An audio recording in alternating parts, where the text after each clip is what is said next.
있는 마음으로 주께 나오니 나를 영접하소서.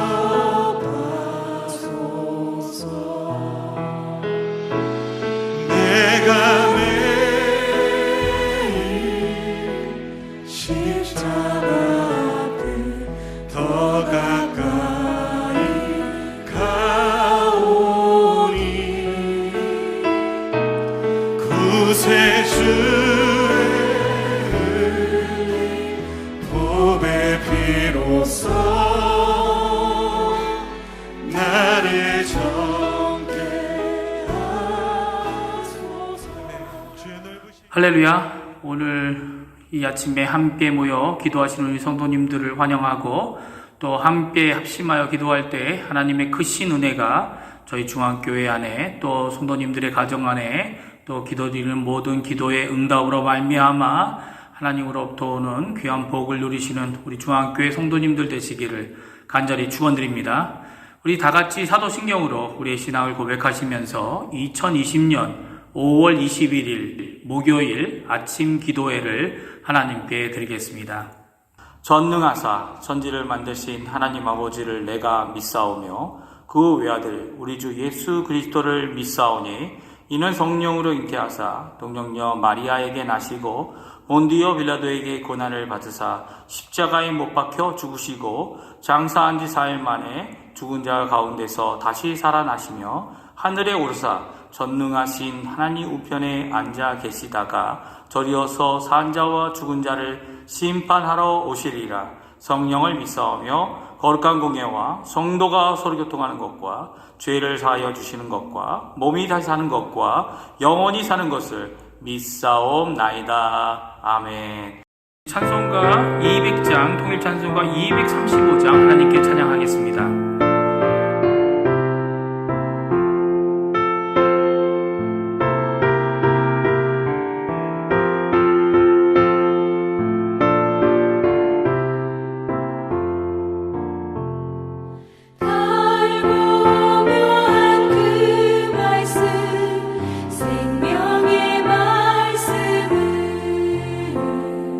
귀한 그 말씀 진실로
오늘 이 아침에 함께 기도하실 때 세 가지 기도 제목으로 하나님께 한마음으로 나갔으면 합니다. 첫 번째로 교회와 성도님들을 위해 기도해 주십시오. 중직자들과 교육자들, 돕는 선교사들, 당회와 위원회들, 전도회들, 교회 학교 각 부서들, 특별히 교회에 연로하신 어른들과 병중에 계신 분들과 또 여러 면으로 어려우신 분들을 위하여 꼭 기도해 주시기 바랍니다. 또 강혜지 어린이를 위해 특별히 기도해 주십시오. 두 번째로는 조국 대한민국과 한국교회 또 위정자들을 위하여 기도하시기 바랍니다. 저희가 특별히 아침마다 기도하는 북한 선교와 또 북한과의 평화 통일을 위해 기도해 주십시오. 세 번째, 아르헨티나를 위하여 기도해 주십시오. 지금 수고하고 있는 의료진들, 봉사자들, 또 위정자들에게 하나님을 두려워하는 마음으로 하늘에 속한 크신 하나님의 지혜를 얻어 하나님을 섬기고 또 백성을 섬기는 귀중한 그들이 될 수 있게 해달라고 기도하시는 이 아침 되시기 바랍니다. 다 같이 기도하겠습니다. 주여 넓으신 은혜 베푸사 나를 받아주시고 나의 부르는 주의 뜻같이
주의 보좌로 나아갈 때 주의 보좌로 나아갈 때 아멘 그대로 나아갑니다. 주의 얼굴을 항상 배우니 우리 구주의 넓은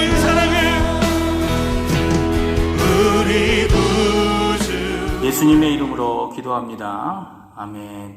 오늘 이 아침에 함께 보실 하나님의 말씀은 시편 19편입니다. 시편 19편 1절에서 14절까지 말씀을 같이 읽겠습니다.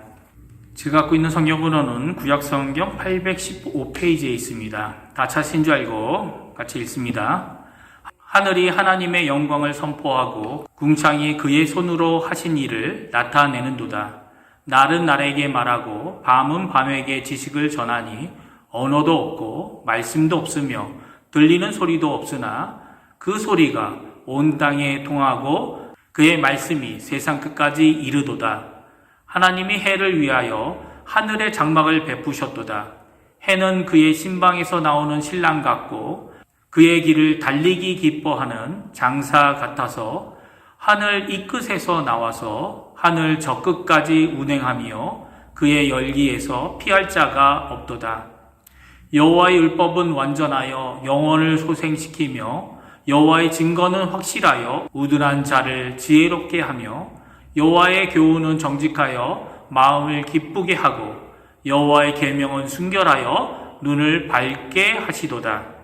여호와를 경외하는 도는 정결하여 영혼까지 이르고 여호와의 법도 진실하여 다 의로우니 금 곧 많은 순금보다 더 서머할 것이며 꿀과 송이꿀보다 더 달도다. 또 주의 종이 이것으로 경고를 받고 이것을 지킴으로 상이 크니이다. 자기 허물을 능히 깨달을 자 누구리요? 나를 숨은 허물에서 벗어나게 하소서.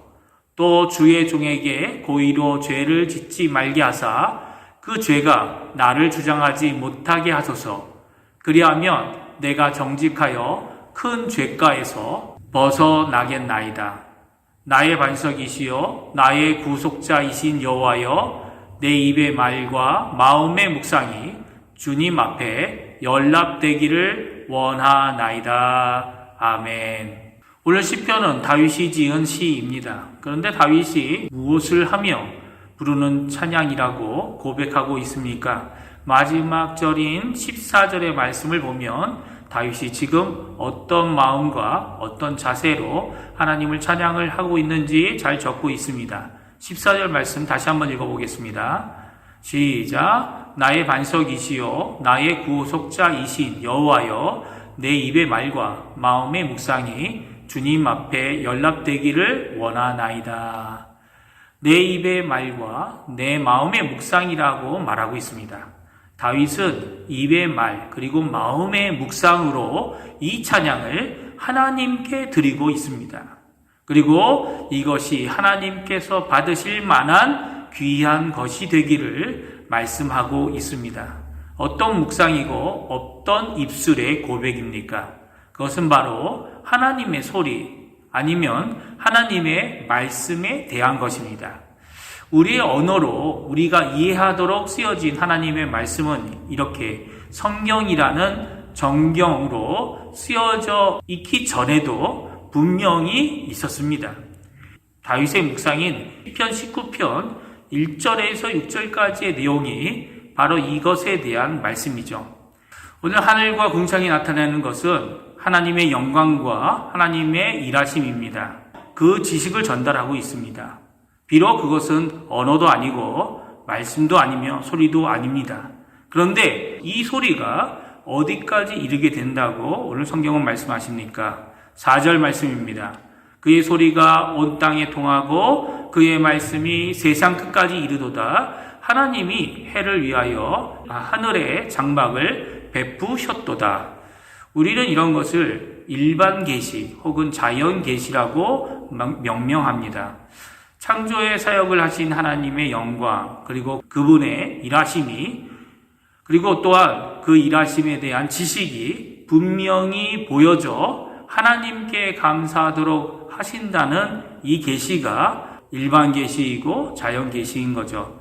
그러나 이 계시는 하나님의 존재함을 어렴풋이 더듬어 알게 하지만 그분이 누군지 그분의 말씀을 분명히 알 수 있게는 할 수 없습니다. 그래서 그의 소리로 전능하신 창조주 앞으로 이끌지만 결코 도달할 수 없음을 알게 될 때 이전보다 더 큰 좌절에 빠지기도 합니다. 그러나 우리에게는 이 하나님의 절정이 되는 하나님의 계시가 있습니다. 그것은 바로 특별 계시입니다. 하나님의 말씀을 받아 적은 성경 66권이죠. 이 주신 계시를 통해 하나님의 도를 깨달아 하나님 앞으로 하나님의 방법으로 또한 하나님의 능력으로 그의 길을 가게 합니다. 7절과 10절은 이런 하나님의 말씀, 하나님의 율법의 성질을 잘 말씀해 주고 있습니다. 우리 한번 같이 읽어볼까요? 7절에서 10절까지 말씀입니다. 시작. 여호와의 율법은 완전하여 영혼을 소생시키며 여호와의 증거는 확실하여 우둔한 자를 지혜롭게 하며 여호와의 교훈은 정직하여 마음을 기쁘게 하고 여호와의 계명은 순결하여 눈을 밝게 하시도다. 여호와를 경외하는 도는 정결하여 영혼까지 이루고 여호와의 법도 진실하여 다 의로우니 금 곧 많은 순금보다 더 사모할 것이며 꿀과 송이꿀보다 더 달도다. 이러한 정결하고 순전한 하나님의 말씀으로 인해 그 어떤 세상의 꿀보다 더 달콤한 것이 바로 하나님의 말씀이라고 오늘 증거해 주십니다. 이런 하나님의 말씀이 주시는 귀한 결과가 있다고 오늘 말씀하시는데요. 결과 3가지를 우리에게 말씀해 주고 계십니다. 11절 말씀입니다. 또 주의 종이 이곳으로 경고를 받고 이것을 지킴으로 상이 크니라 라고 말씀하고 계십니다. 첫 번째로 하나님의 말씀이 우리에게 주는 놀라운 결과는 바로 미래에 대한 경고를 주시고 또한 순종함으로 상을 주신다고 말씀해 주고 계십니다. 기차 건널목의 신호등은 얼마 안 돼서 달리는 기차가 지나갈 것임을 알려주는 경고입니다. 만일 그 경고를 무시하고 건널목을 건너게 되면 어떤 결과를 초래합니까? 성경, 즉 하나님의 말씀들도 마찬가지죠. 우리에게 단지 순종을 요구하는 명령들과 율법으로 보여지지만 그것은 우리의 미래를 인도하고 금지하는 경고들입니다. 피해야 하는 길을 말씀하고 계십니다. 더욱이 받을 수 있는 미래의 피해로부터 우리를 구원하시는 도움의 말씀이며 또한 그것은 미래에 큰 상을 받게 하신다고 오늘 말씀해 주고 계십니다. 두 번째 결과는 12절에 말씀해 주십니다. 12절 말씀 같이 읽겠습니다. 자기 허물을 능히 깨달을 자 누구리요? 나를 숨은 허물에서 벗어나게 하소서. 다윗은 자신의 허물은 자신이 볼 수 없다고 말합니다. 스스로 볼 수 있는 사람은 아무도 없다고 오히려 반문하죠. 그러나 무엇이 우리를 빛으로 인도하고 우리의 허물이 환한 빛 가운데 적나라하게 드러나게 하십니까? 그것은 바로 하나님의 말씀입니다. 순전하고 정결한 하나님의 말씀은 우리의 적나라한 모습을 보게끔 해 주십니다. 그래서 하나님 앞으로 나아가는 우리가 가진 잘못, 허물을 깨달아 회개하게 하십니다. 기도하게 하시죠. 나를 숨은 허물에서 나도 깨닫지 못하는 허물에서 벗어나 자유롭게 해달라고 간구하게 합니다. 그리고 세 번째 하나님의 말씀이 주시는 귀한 결과는 의도적이고 악의적인 죄악으로부터 우리를 보호해 주십니다. 13절의 말씀입니다. 같이 읽겠습니다. 또 주의 종에게 고의로 죄를 짓지 말게 하사 그 죄가 나를 주장하지 못하게 하소서. 그리하면 내가 정직하여 큰 죄가에서 벗어나겠나이다. 고범죄라고도 하는 이 의지적인 죄악 앞에서 말씀이 해주시는 세 가지 일하심이 있습니다. 첫 번째로는 죄를 짓지 않게 말씀이 우리를 꽉 붙잡아 주십니다. 두 번째로는 죄가 우리 위에서 우리를 다스리지 못하게 하십니다. 세 번째는 우리를 그 죄로부터 깨끗하게 하시고 정직함으로 완전하게 하신다고 다윗은 고백하고 있습니다. 어떻게 이런 일이 일어날까요? 왜냐하면 그의 말씀의 주인이신 삼위일체의 하나님은 흔들리지 않는 반석이시고 오늘도 우리를 구속하기를 기뻐하시고 아끼지 않는 분이시기 때문입니다. 오늘 이 말씀을 굳게 붙잡고 주님 앞에 자연 속에서 보여주는 하나님의 계시뿐만 아니라 성경을 통해 주시는 특별한 계시를 통해 반석이시고 구원이신 하나님 안에 찬양과 기쁨으로 하나님의 복, 특별히 큰 상을 누리시는 주한교회 성도님들 되시기를 간절히 축원드립니다. 기도하겠습니다. 할렐루야. 하나님 아버지 감사합니다. 오늘 이 아침에 저희들이 함께 모여 하나님의 귀한 말씀을 듣습니다. 자연 속에 분명히 드러나 보이는 하나님의 영광과 하나님의 일하심, 하나님의 지식을 저희들이 알게 해주시고 그뿐만 아니라 특별히 예수 그리스도를 통해 특별히 성경 말씀을 통해 우리에게 분명하고도 확실한 하나님의 말씀을 저에게 말씀해 주셔서 오늘도 하나님을 믿고 그 아래 하나님의 은혜와 하나님의 도움과 하나님께 기도함으로 이 아침에 모일 수 있는 믿음의 사람들이 다 되게 해주신 하나님 앞에 감사를 드립니다. 저희들 여러 모양으로 여러 가지 죄악이 많아 하나님 앞에 나올 수밖에 없는 저희들입니다. 저희 스스로도 깨닫지 못하고 저희 스스로도 해결할 수 없는 이 악함으로부터 저희를 구속하여 주시고 구원하여 주셔서 하나님이 원하시는 깨끗함으로 우리를 채워주시고 예수 그리스도의 보혈과 예수 그리스도의 부활의 소망을 갖고 오늘도 믿음으로 살아가는 믿음의 사람들, 말씀의 사람들, 하나님의 백성들, 주님의 종들 다 되도록 주님 역사하여 주시옵소서. 이 아침에도 저희의 기도 제목을 가지고 나왔습니다. 아버지 하나님, 이 기도 제목을 하나님 앞에 내어놓을 때 하나님 하늘문을 여시고 또 우리의 기도에 응답하여 주셔서 속히 응답하시는 그 하나님의 귀한 은혜를 누리는 우리 중앙교회 모든 성도님들, 모든 권속들 될 수 있도록 주님 역사하여 주시옵소서. 감사드리며 예수님의 이름으로 간절히 기도하옵나이다. 아멘. 하늘에 계신 우리 아버지여, 이름이 거룩히 여김을 받으시오며 나라가 임하시오며 뜻이 하늘에서 이루어진 것 같이 땅에서도 이루어지이다. 오늘 우리에게 일용할 양식을 주시옵고 우리가 우리에게 죄 지은 자를 사하여 준 것 같이 우리 죄를 사하여 주시옵고 우리를 시험에 들게 하지 마시옵고 다만 악에서 구하시옵소서. 나라와 권세와 영광이 아버지께 영원히 있사옵나이다. 아멘.